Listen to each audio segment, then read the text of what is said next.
ನಮಸ್ಕಾರ. ಒಂದೇ ಮಾತರಂ.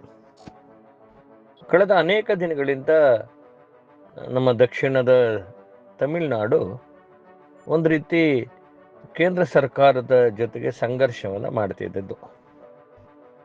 ಅದು ಮೊದಲು ಭಾಷೆಯ ವಿಚಾರದಲ್ಲಿ, ಆಮೇಲೆ ಹೊಸ ಶಿಕ್ಷಣ ಪದ್ಧತಿ NEP ವಿಚಾರದೊಳಗಡೆ, ಅದು ಹಿಂದಿ ಹೇರ್ತಾ ಇದ್ದಾರೆ ಅಂತ ಹೇಳಿ, ಹೀಗೆ ಒಟ್ಟು ಏನು ಈ ದಕ್ಷಿಣ ಭಾರತದ ಒಳಗಡೆ ಏನೋ ತಮ್ಮದೇ ಒಂದು ಪ್ರತ್ಯೇಕವಾದಂಥ ಐಡೆಂಟಿಟಿಗೋಸ್ಕರ ಅದು ಒಂದು ರೀತಿ ಪ್ರತಿ ಸಂದರ್ಭದಲ್ಲೂ ಕೂಡ ಕೇಂದ್ರದ ಜೊತೆಗೆ ಅದು ಒಂದು ಸಂಘರ್ಷವನ್ನು ಮಾಡ್ತಾನೆ ಇದೆ.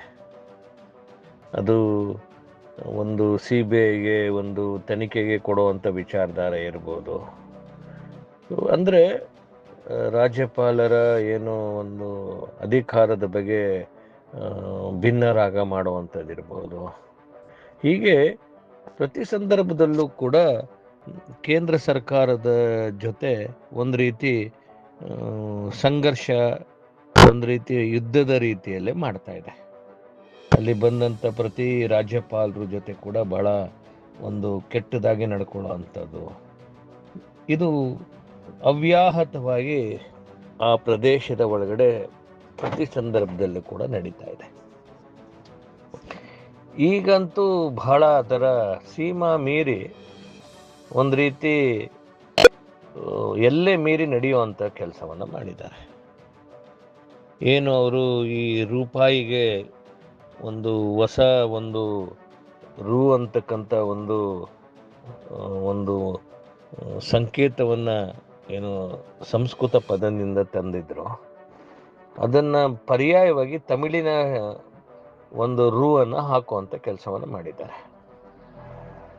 ಈ ರೂ ಅಂತಕ್ಕಂಥದ್ದು ಒಂದು ದೇಶಕ್ಕೆ ಒಂದು ಕಾಮನ್ ಆಗಿರಬೇಕು ಅಂತೇಳಿ ಒಂದು 7-8 ವರ್ಷಗಳ ಹಿಂದೆ ಕೇಂದ್ರ ಸರ್ಕಾರ ಇಡೀ ದೇಶದ ಜನರಲ್ಲಿ ಈ ಒಂದು ಯಾವುದು ಒಂದು ಸಂಕೇತ ಕೊಡಿ ಅಂತ ಇಡೀ ದೇಶದ ಎಲ್ಲೆಡೆಗೆ ಅಂಥದ್ದಾಗಬೇಕು ಅಂದಾಗ ಒಬ್ಬ ತಮಿಳಿಗ ಈ ಒಂದು ರೂ ಅನ್ನು ಕೊಟ್ಟಂಥದ್ದು, ಆತನಿಗೆ ರಿವಾರ್ಡ್ ಕೂಡ ಕೇಂದ್ರ ಸರ್ಕಾರ ಮಾಡ್ತ. ಒಬ್ಬ ತಮಿಳು ವ್ಯಕ್ತಿ ಕೊಟ್ಟಂಥ ಆ ರೂಪ್ ಅನ್ನು ಅದೇ ತಮಿಳಿನ ಸರ್ಕಾರ ತಿರಸ್ಕಾರ ಮಾಡಿರುವಂಥದ್ದು ಒಂದು ವಿಪರ್ಯಾಸ. ಅಂದರೆ ಇಡೀ ಈ ತಮಿಳುನಾಡು ಒಂದು ರೀತಿ ಒಳಗಡೆ ನಾವು ಪ್ರತ್ಯೇಕ ಅನ್ನುವಂಥ ಒಂದು ಭಾವವನ್ನು ಬಿತ್ತುವಂಥ ಕೆಲಸವನ್ನು ಮಾಡ್ತಾ ಇದೆ. ಅವರು ಏನು ದೇಶ ಸ್ವಾತಂತ್ರ್ಯ ಆದ ನಂತರ ಕೂಡ ಒಂದು ರೀತಿ ಅವರು ಈ ಒಂದು ತಮಿಳ್ ಅಸ್ತಿತ್ವ ಅಂತೇಳಿ ನಾವೆಲ್ಲ ದ್ರಾವಿಡರು ಅನ್ನುವಂಥ ಒಂದು ಪರಿಕಲ್ಪನೆ ಒಳಗಡೆ ರಾಜಕಾರಣವನ್ನು ಮಾಡುವಂಥ ರಾಜಕೀಯ ಪಕ್ಷಗಳು ಅಲ್ಲಿ ಹುಟ್ಟಿದ್ವು. ಅದು ಪ್ರಸ್ತುತ DMK ಇರ್ಬೋದು, AIDMK ಇರ್ಬೋದು, PMK ಇರ್ಬೋದು, DK ಇರ್ಬೋದು, ಯಾವುದೆಲ್ಲ ರಾಜಕೀಯ ಪಾರ್ಟಿಗಳಿದ್ದಾವೆ ಅವೆಲ್ಲರೂ ಕೂಡ ನಾವೆಲ್ಲರೂ ದ್ರಾವಿಡರು, ಈ ಮಿಕ್ಕವರೆಲ್ಲರೂ ಆರ್ಯರು ಅನ್ನೋ ಒಂದು ಪರಿಕಲ್ಪನೆ ಒಳಗಡೆ ಅವರು ಒಂದು ಚರ್ಚೆಯನ್ನು ಪ್ರತಿ ಸಂದರ್ಭದಲ್ಲೂ ಕೂಡ ಹುಟ್ಟಿ ಹಾಕ್ತಾರೆ. ಒಂದು ಸತ್ಯ ಏನು ಅಂತಂತಂದರೆ, ಇದನ್ನು ಡೆಕ್ಕನ್ ಪ್ಲಾಟೋ ಅಂತ ಇಂಗ್ಲೀಷ್ನಲ್ಲಿ ಕೂಡ ಹೇಳ್ತಾರೆ.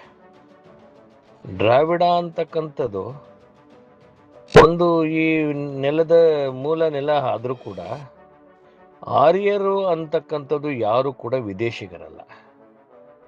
ಈ ಆರ್ಯ ಅಂತಕ್ಕಂಥದ್ದು ಏನಿದೆ, ಆರ್ಯರು ಅಂತಕ್ಕಂಥದ್ದೇನಿದೆ ಅದು ಈ ನೆಲದ ಒಂದು ಸಂತತಿ. ನಾವೇನೆಲ್ಲ ಆರ್ಯರು ಅಂತ ಅಂತೀವಿ, ಆರ್ಯ ಅಂತಂದರೆ ನಿಜ ಅರ್ಥ ಏನಂತಂದರೆ ಶ್ರೇಷ್ಠ ಅಂತೇಳಿ, ಐನೆಸ್, ಅತ್ಯಂತ ಎಟರ್ನಲ್, ಬಹಳ ಅತ್ಯಂತ ಶ್ರೇಷ್ಠವಾದಂಥದ್ದು ಅಂತ ಹೇಳಿ ಆರ್ಯ ಅಂತೇಳಿ. ಈ ಕಾರಣಕ್ಕೋಸ್ಕರ ನಾವು ಹೇಳ್ತೀವಿ ಕೃಣ್ವಂತೋ ವಿಶ್ವಮಾರ್ಯನ್ ಅಂತ, ಅಂದರೆ ಅತ್ಯಂತ ಶ್ರೇಷ್ಠ ವಿಚಾರಧಾರೆಯನ್ನು ಹೊಂದಿರತಕ್ಕಂಥ ಒಂದು ಸಮಾಜ ಅಂತೇಳಿ. ಈ ಆರ್ಯನ್ ಅದನ್ನು ಮೂಲೆ ಗುಂಪು ಮಾಡಬೇಕು ಅಂತೇಳಿ ಒಂದು ದೊಡ್ಡದಾದಂಥ ಒಂದು ಪ್ರಯತ್ನ ಆ ಭಾಗದಲ್ಲಿ ನಡೀತು. ಅದರ ಪ್ರಯತ್ನದ ಭಾಗವಾಗಿ ತಮಿಳುನಾಡಿನ ರಾಜಕಾರಣದಲ್ಲಿ ಪೆರಿಯಾರ್ ರಾಮಸ್ವಾಮಿ ಅಂತಕ್ಕಂಥ ವ್ಯಕ್ತಿಯ ಒಂದು ರಾಜಕೀಯ ಯಾತ್ರೆ ಪ್ರಾರಂಭ ಆಯಿತು. ಜನ ಹೇಳ್ತಾರೆ ಮೂಲತಃ ಅವರು ಕೂಡ ಕರ್ನಾಟಕಕ್ಕೆ ಸೇರಿದಂಥ ಚಿತ್ರದುರ್ಗದವರು ಅಂತೇಳಿ. ಈ ಪೆರಿಯಾರ್ ರಾಮಸ್ವಾಮಿ ಇಡೀ ತಮಿಳುನಾಡಿನ ಒಳಗಡೆ ಈ ಒಂದು ದ್ರಾವಿಡ ಚಳವಳಿಯನ್ನ ಎತ್ತರಕ್ಕೆ ತೆಗೆದುಕೊಂಡು ಹೋದ್ರು. ಎಷ್ಟರ ಮಟ್ಟಿಗೆ ಈ ಒಂದು ಆರ್ಯರನ್ನ ಅಂದ್ರೆ ಆರ್ಯ ವಿಚಾರಧಾರೆ ಅಂದ್ರೆ ಸನಾತನ ಹಿಂದೂ ಧರ್ಮದ ವಿಚಾರಧಾರೆಯನ್ನ ವಿರೋಧ ಮಾಡಬೇಕು ಅಂತೇಳಿ ಅವರು ಎಲ್ಲ ದೇವಸ್ಥಾನಗಳನ್ನ ಆ ಮಂದಿರದ ಆ ಒಂದು ಏನು ಒಂದು ದೇವರ ವಿಗ್ರಹ ಇರುತ್ತೆ ಆ ವಿಗ್ರಹಗಳನ್ನ ಸಾರ್ವಜನಿಕವಾಗಿ ಸರ್ಕಲ್ನಲ್ಲಿ ಅದನ್ನ ಒಡೆದಾಕೋ ಕೆಲಸವನ್ನ ಮಾಡ್ತಾರೆ. ಅಂದ್ರೆ ಹಿಂದೂ ಧರ್ಮದ ವಿಚಾರಧಾರೆಯನ್ನ ತಿರಸ್ಕಾರ ಮಾಡುವಂತ ಕೆಲಸವನ್ನ ಈ ಪೆರಿಯಾರ್ ವಿಚಾರಧಾರೆ ಇರ್ತಕ್ಕಂಥ ವ್ಯಕ್ತಿಗಳು ಇಡೀ ತಮಿಳುನಾಡಲ್ಲಿ ದೊಡ್ಡ ರೀತಿಯಲ್ಲಿ ಮಾಡ್ತಾರೆ. ಆದ್ರೆ ಅಷ್ಟೇ ಬಲವಾಗಿ ಅಲ್ಲಿ ಯಾವತ್ತು RSS ಅಷ್ಟೇನು ಸಂಘಟನೆ ಶಕ್ತಿ ಇರಲಿಲ್ಲ, ಏನು ಆ ಥರದ್ದು ಯಾವುದೂ ಇಲ್ಲ.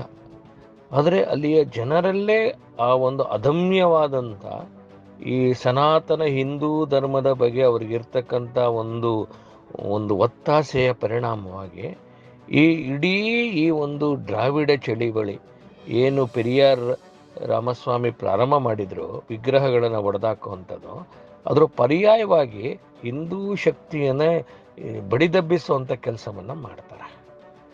ಅದಕ್ಕೆ ಕಾವಡಿ ಚಳವಳಿ ಅಂತ ಕರೀತಾರೆ, ಕಾವಡಿ ಮೂಮೆಂಟ್ ಅಂತೇಳಿ. ಆ ಕಾವಡಿ ಮೂಮೆಂಟಿನ ಮುಖಾಂತರ, ಕಾವಡಿ ಅಂತಂತಂದರೆ ಸುಬ್ರಹ್ಮಣ್ಯನ ಆರಾಧನೆ ಮಾಡ್ತಕ್ಕಂಥ ಜನ.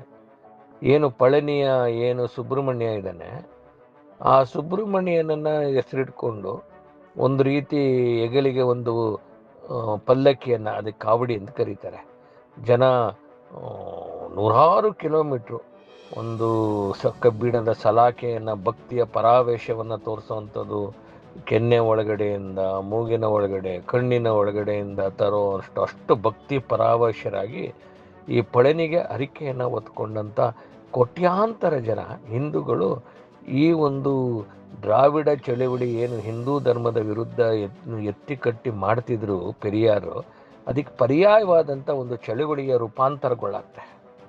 ಆ ರೂಪಾಂತರಗೊಂಡಂಥ ಸಂದರ್ಭದಲ್ಲಿ ಇಡೀ ತಮಿಳುನಾಡಲ್ಲಿ ಎಲ್ಲೆಲ್ಲೆಲ್ಲ ಇರುತ್ತೆ ಹೋಟೆಲ್ಗಳಿಗೆ ಆರ್ಯ ಅಂತ ಹೆಸರಿಡುವಂಥ ಕೆಲಸ ಮಾಡ್ತಾರೆ. ಹೋಟೆಲ್ಗಳಿಗೆ ಆರ್ಯನ್ ಹೋಟೆಲು, ಆರ್ಯನ್ ಬೇಕರಿ ಅನ್ನುವಂಥದ್ದು ರೀತಿಲಿ ಆರ್ಯ ಅಂತೇಳಿ ಅಷ್ಟೇ ದೃಢವಾಗಿ ದ್ರಾವಿಡ ಅನ್ನೋ ಹೇಳೋರ ಮಧ್ಯದಲ್ಲಿ ಆರ್ಯ ಅನ್ನೋದನ್ನು ತೋರ್ಪಡಿಸುವಂಥ ಕೆಲಸವನ್ನು ಮಾಡ್ತಾರೆ. ಇದ್ರ ಮಧ್ಯದಲ್ಲಿ ತಮಿಳುನಾಡಿನಲ್ಲಿ ಮೀನಾಕ್ಷಿಪುರಂನಲ್ಲಿ ಒಂದಷ್ಟು ಮುಸಲ್ಮಾನರನ್ನು, ಹಿಂದೂಗಳನ್ನು ಮುಸಲ್ಮಾನರು ಮಾಡುವಂಥ ಒಂದು ಪ್ರಯತ್ನ ಕೂಡ ಮಾಡ್ತಾರೆ. ಅವತ್ತಿನ ಹಿಂದೂ ಮುನ್ನಣಿಯ ರಾಮ್ ಗೋಪಾಲ್ ಅದನ್ನು ದೊಡ್ಡ ಪ್ರಮಾಣದಲ್ಲಿ ಮೀನಾಕ್ಷಿಪುರಂನಿಂದ ಹೊರ ತರುವಂಥ ಕೆಲಸವನ್ನು ಮಾಡ್ತಾರೆ. ಇವತ್ತು ಅದೇ ಶಕ್ತಿಗಳು ಮತ್ತೆ ಒಂದಷ್ಟು ವಿಜೃಂಭಿಸ್ತಾ ಇದೆ. ಇವತ್ತು ಇಡೀ ಒಂದು ತಮಿಳುನಾಡಿನ ಒಳಗಡೆ ಈ ಹಿಂದೂ ವಿಚಾರಧಾರೆಯನ್ನು ವಿರೋಧ ಮಾಡುವಂಥ ಕೆಲಸವನ್ನು ಮಾಡ್ತಾ ಇದ್ದಾರೆ. ಏನು ಇವತ್ತಿನ ಏನು ಕರುಣಾನಿಧಿಯವರ ಮಗ ಸ್ಟಾಲಿನ್ ಇದ್ದಾರೆ, ಅವರು ಮತ್ತು ಅವರ ಮಗ ಏನು ದಯಾನಿಧಿ ಇದ್ದಾರೆ, ಮಿಕ್ಕಿದವರು ಯಾರೆಲ್ಲ ಇದ್ದಾರೆ ಅವರೆಲ್ಲರೂ ಕೂಡ ಹಿಂದೂ ವಿಚಾರಧಾರೆಯನ್ನು ವಿರೋಧ ಮಾಡ್ತಕ್ಕಂಥದ್ದು, ಹಿಂದೂ ಧರ್ಮವನ್ನು ಹೇಡ್ಸಿಗೆ ಹೋಲಿಸುವಂಥದ್ದು ಮಾಡಿದ್ರೆ, ಇದೇ ಸ್ಟಾಲಿನನ ಹೆಂಡತಿ ಮೊನ್ನೆ ಮೂಕಾಂಬಿಕೆಗೆ ಬಂದು ದೇವರನ್ನು ಪೂಜೆ ಮಾಡತಕ್ಕಂಥದ್ದು ಒಂದು ವಿಪರ್ಯಾಸ ಅಂತ ನಾವು ಭಾವಿಸ್ಬೇಕು. ನಾವು ಒಂದು ರೀತಿ ಈ ಒಂದು DMK ಸರ್ಕಾರದ ಈ ಒಂದು ಕೆಟ್ಟ ನಿರ್ಧಾರದ ವಿರುದ್ಧ ಕಳೆದ 2 ವರ್ಷದಲ್ಲಿ ವೇಲ್ ಯಾತ್ರೆ ಅಂತೇಳಿ ತಮಿಳುನಾಡಲ್ಲಿ ನಾವು ತೆಗೆದುಕೊಂಡಂಥದ್ದು, ಕೋಟ್ಯಾಂತರ ಜನ ಈ ವೇಲ್ ಯಾತ್ರೆ ಒಳಗಡೆ ಪಾಲ್ಗೊಂಡಿರ್ತಕ್ಕಂಥದ್ದು, ಒಂದು ಏನು ಈ ದ್ರಾವಿಡ ಚಳವಳಿ ಅಂತ ಮತ್ತೆ ಹುಟ್ಟಾಕಿ ಈ ದೇಶದ ಒಳಗಡೆ ಒಂದು ಸಂಘರ್ಷವನ್ನು ಆಗಬೇಕು ಅಂತೇಳಿ ಪ್ರಯತ್ನ ಮಾಡ್ತಿದ್ದಾರೆ ಈ ಒಂದಷ್ಟು ರಾಜಕಾರಣಿಗಳು. ಬಹುಶಃ ಅದರ ಒಂದು ಅವನತಿ ಮತ್ತು ಅಂತ್ಯದ ದಿನಗಳು ಭಾಳ ಹತ್ರದಲ್ಲಿದೆ ಅಂತ. ಯಾಕಂತಂತಂದರೆ ಇಡೀ ದೇಶದ ಒಳಗಡೆ ಇವತ್ತು ಎದ್ದಿರ್ತಕ್ಕಂಥ ಈ ಹಿಂದೂ ಅಸ್ಮಿತೆ ಏನು ಮೊನ್ನೆ ಕುಂಭದ ಒಳಗಡೆ ಪಾಲ್ಗೊಂಡಂಥ ಇಷ್ಟು ದೊಡ್ಡ ಪ್ರಮಾಣ ಜಗತ್ತು ಇವತ್ತು ಹಿಂದುತ್ವವನ್ನು ಹಪ್ಕೊಳ್ತಾ ಇರೋವಂಥದ್ದು, ಇವತ್ತು ಕೂಡ ಏನು ದಕ್ಷಿಣದ ವಿಶೇಷವಾಗಿ ತಮಿಳುನಾಡಿನ ಒಳಗಡೆ ಈ ಒಂದು ಜಾಗೃತಿ ನೆಲೆಗಟ್ಟಿರ್ತಕ್ಕಂಥದ್ದು, ಏನು ಅವತ್ತು ಸುಬ್ರಹ್ಮಣ್ಯ ಭಾರತೀಯರವರು ಏನು ಒಬ್ಬ ಕ್ರಾಂತಿಕಾರಿ, ಈ ದೇಶವನ್ನು ಮುಟ್ಟತಕ್ಕಂಥ ಒಬ್ಬ ಅಪ್ರತಿಮ ಕ್ರಾಂತಿಕಾರಿ, ಅವರ ಮಾತುಗಳು, ಅವರ ಹಾಡುವಿನ ಮುಖಾಂತರ ಅವ್ರು ಏನು ಹೇಳಿದರು, ಓಡಿ ಇಡಿಯಾಡು ಪಾಪ, ಬೆನ್ನಾಡು ಈಡಾಡು ಪಾಪ ಅಂತ ಏನು ಈ ತಾಯಿಯನ್ನು ಅವ್ರು ಮಾಡಿದ್ರು, ಇಡೀ ಭಾರತಾಂಬೆಯನ್ನು ಕೊಂಡಾಡುವಂಥ ಕೆಲಸವನ್ನು ಮಾಡಿದ್ರು. ಆ ದಿನಗಳು ಇವತ್ತು ಬರ್ತಾ ಇದೆ. ಇವತ್ತು ವಿವೇಕಾನಂದರ ಏನು ಏಕನಾಥ ರನಾಡೆ ಏನು ಕನ್ಯಾಕುಮಾರಿ ಒಳಗಡೆ ಆ ಶಿಲಾನ್ಯಾಸ, ಆ ತದನಂತರ ದೇಶದ ಒಳಗಡೆ ಒಂದು ರೀತಿ ಹಿಂದುತ್ವದ ಒಂದು ಜಾಗೃತಿ ಉದ್ದೀಪನ ಆಗಿರ್ತಕ್ಕಂಥದ್ದು. ತಮಿಳುನಾಡಿನ ರಾಜಕಾರಣದ ಏನು ಏನು ಆ ಒಂದು ಸೂರ್ಯ ಏನು ಉದಯುತ್ತಿರುವ ಸೂರ್ಯ DMKದು ಅದು ಬೇಗ ಅದು ಅಸ್ತಂಗತ ಆಗ್ತಾ ಇದೆ. ಮತ್ತೆ ಅಲ್ಲಿ ಒಂದು ಹಿಂದೂ ಶಕ್ತಿ, ಹಿಂದೂ ಚೇತನ ತಮಿಳುನಾಡಿನಿಂದ ಜಾಗೃತಿ ಆಗತ್ತೆ. ಆ ಜಾಗೃತಿಯ ದಿನ ನಾವು ಕಣ್ಣು ಮುಂದೆ ನೋಡುವಂಥದ್ದು ಬಹಳ ಅಗತ್ಯವಾಗಿದೆ. ಆ ದಿನ ಬಹಳ ಹತ್ತಿರದಲ್ಲಿದೆ. ಯಾಕೆ ಅಂದರೆ ಭಾಳ ಈ ಥರ ಯಾವಾಗ ಬೆಳಕು ನಶಿಸಿ ಹೋಗುತ್ತೋ ಆಗ ಪ್ರಜ್ವಲಿಸೋ ಥರ ಈ ಥರ ವ್ಯಕ್ತಿಗಳು ಮಾಡ್ತಾ ಇದ್ದಾರೆ. ಇದು ಬಹಳ ಕ್ಷಣಿಕವಾದಂಥ ಅವರ ರಾಜಕೀಯ ಒಂದು ಅವಶ್ಯಕತೆ. ಖಂಡಿತ ಭಾರತ ಮತ್ತೊಮ್ಮೆ ವಿಜೃಂಭಿಸ್ತಕ್ಕಂಥದ್ದು ಆಗತ್ತೆ. ಆ ದಿನ ಬಹಳ ಹತ್ತಿರದಲ್ಲಿ ನಾವು ನೋಡೋಣ. ನಮಸ್ಕಾರ.